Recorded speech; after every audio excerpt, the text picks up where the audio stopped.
Senhor, a palavra que o Senhor me deu hoje está em Jeremias 42, onde Jeremias exorta o povo a não ir à terra do Egito, né? Nessa palavra, Jeremias ele é um profeta que ele foi usado por Deus, conhecido como profeta chorão, né?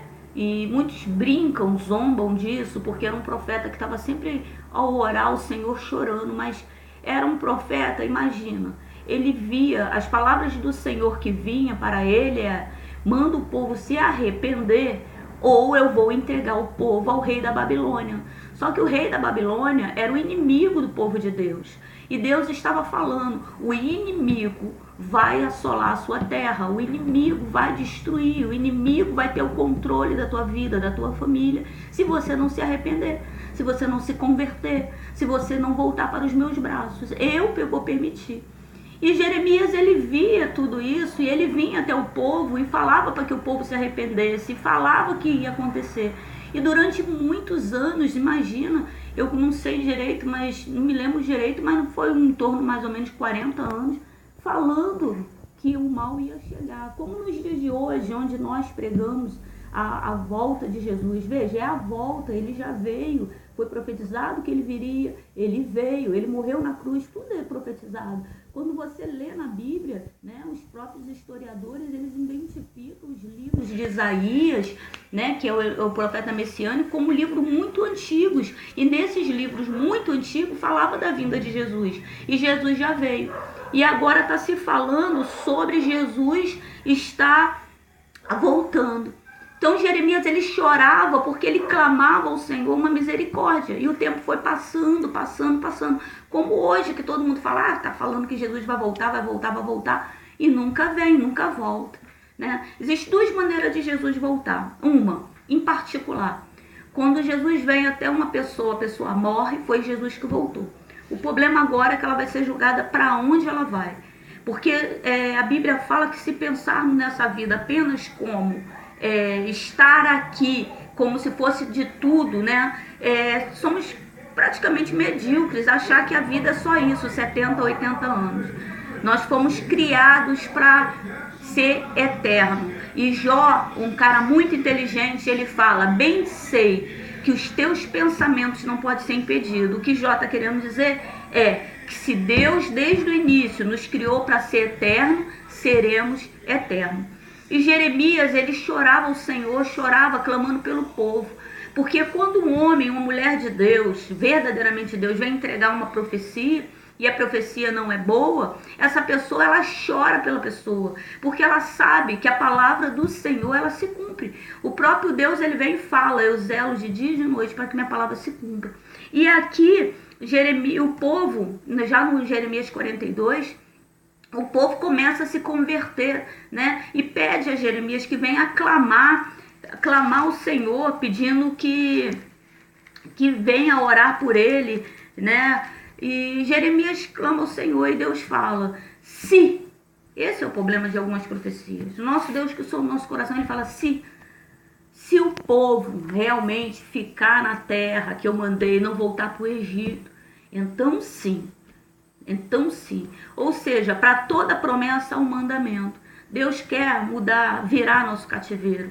Deus quer mudar a nossa história. Deus nos criou para sermos eternos e vivermos eternamente felizes. A palavra de Deus fala em Gênesis que Deus foi criando o mundo e supervisionando. Você vê Deus criando, aí ele vai lá e fala, tá bom.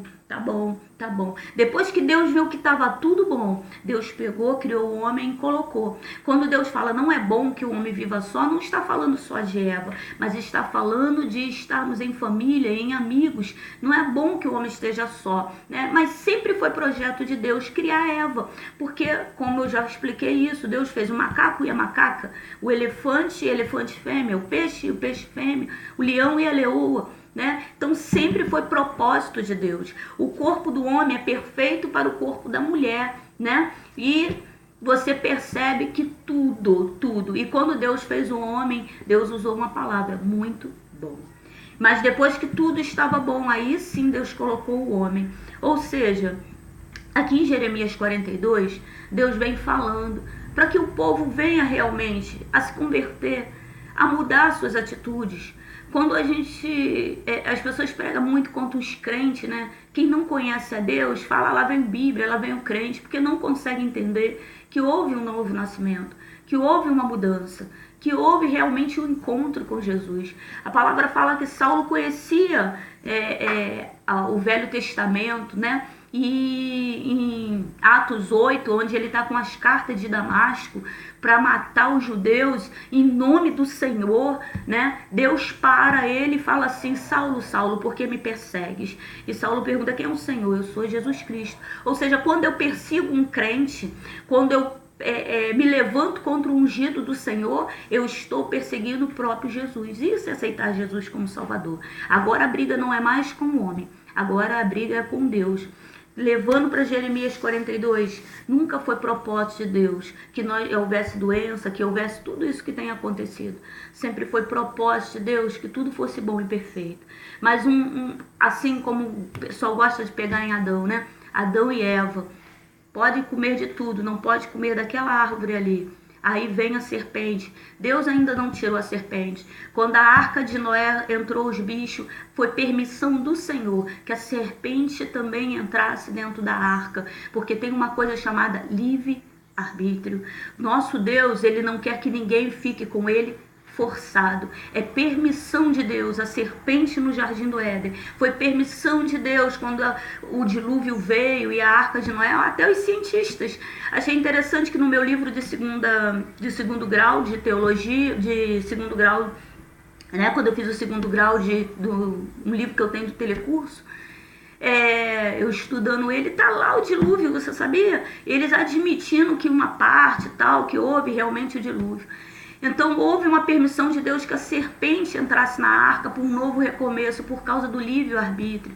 Houve uma permissão de Deus que Satanás convencesse 1/3, porque claro, desde o início Deus sabia que um anjo, né, com poderes estava tentando tomar o trono dele. Onde estava Deus? Observando, deixando que todos os anjos decidissem de que lado queriam ficar, do lado de Deus ou do lado de um anjo. E esse anjo está na terra, convencendo o ser humano. Hoje a nossa árvore ainda existe, a nossa árvore é drogas, é bebida, é palavrão, é adultério. Né? Adultério não é só trair homem e mulher não, porque quando um homem trai a esposa trai o seu marido, está traindo os filhos, está traindo um amigo, está traindo todo mundo, né? Está traindo a si mesmo e principalmente está traindo a Deus, porque Deus confia, irmão.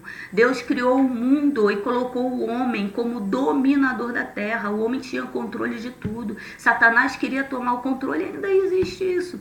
Hoje, quando um homem, eu vejo, às vezes eu fico preocupada porque eu vejo aí pessoas completamente drogadas. Eu fico pensando, onde estão os filhos? O que está acontecendo com os filhos? Enquanto eles estão comendo da árvore proibida, Satanás tem feito a festa. Livre-arbítrio. Nós temos a escolha. Amém?